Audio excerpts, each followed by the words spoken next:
ಪ್ರಭು ಕ್ರಿಸ್ತರಲ್ಲಿ ನನ್ನ ಒಲವಿನ ಸೋದರ ಸೋದರಿಯರೇ, ಇವತ್ತಿನ ಶುಭ ಸಂದೇಶ ಮತ್ತಾಯ ಅಧ್ಯಾಯ 23 ವಾಕ್ಯ 12 ತಿಳಿಸುವುದೇನೆಂದರೆ, ತನ್ನನ್ನು ತಾನೇ ಉನ್ನತೀಕರಿಸಿಕೊಳ್ಳುವವನು ತಗ್ಗಿಸಲ್ಪಡುವನು, ಆದರೆ ತನ್ನನ್ನು ತಾನೇ ತಗ್ಗಿಸಿಕೊಳ್ಳುವವನು ಉನ್ನತೀಕರಿಸಲ್ಪಡುವನು.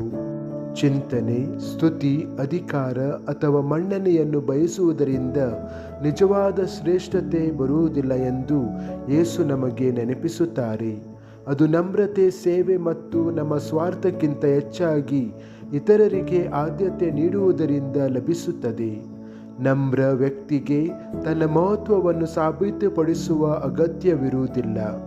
ದೇವರು ತನ್ನ ಹೃದಯವನ್ನು ಕಾಣಬಲ್ಲರು ಎಂಬ ನಂಬಿಕೆ ಅವನಲ್ಲಿ ಇರುತ್ತದೆ. ನಮ್ರತೆ ಎಂದರೆ ನಮ್ಮ ಮಿತಿಗಳನ್ನು ಒಪ್ಪಿಕೊಳ್ಳುವುದು, ಇತರರನ್ನು ಮೆಚ್ಚುಗೆಯಿಂದ ಕಾಣುವುದು, ಕಲಿಯಲು ಸಿದ್ಧರಾಗಿರುವುದು ಮತ್ತು ಪ್ರತಿಫಲ ಅಥವಾ ಮೆಚ್ಚುಗೆಯನ್ನು ನಿರೀಕ್ಷಿಸದೆ ಸೇವೆ ಮಾಡುವುದು. ಯಾರು ಪ್ರಾಮಾಣಿಕವಾಗಿ ತಮ್ಮನ್ನು ತಾವೇ ತಗ್ಗಿಸಿಕೊಂಡು ತಮ್ಮ ಜೀವನವನ್ನು ದೇವರ ಕೈಗೆ ಒಪ್ಪಿಸುತ್ತಾರೋ ಅವರನ್ನು ದೇವರು ಉನ್ನತ ಸ್ಥಾನಕ್ಕೆ ಏರಿಸುತ್ತಾರೆ. ಪ್ರಾರ್ಥನೆ: ಕರ್ತನಾದ ಯೇಸುವೆ, ನಿನ್ನೊಂದಿಗೆ ನಮ್ರತೆಯಿಂದ ನಡೆಯಲು ನನಗೆ ಕಲಿಸಿರಿ.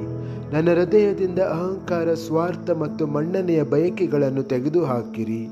ಪ್ರೀತಿಯಿಂದ ಇತರರಿಗೆ ಸೇವೆ ಮಾಡಲು ನನಗೆ ಸಹಾಯ ಮಾಡಿರಿ. ಆಮೆನ್.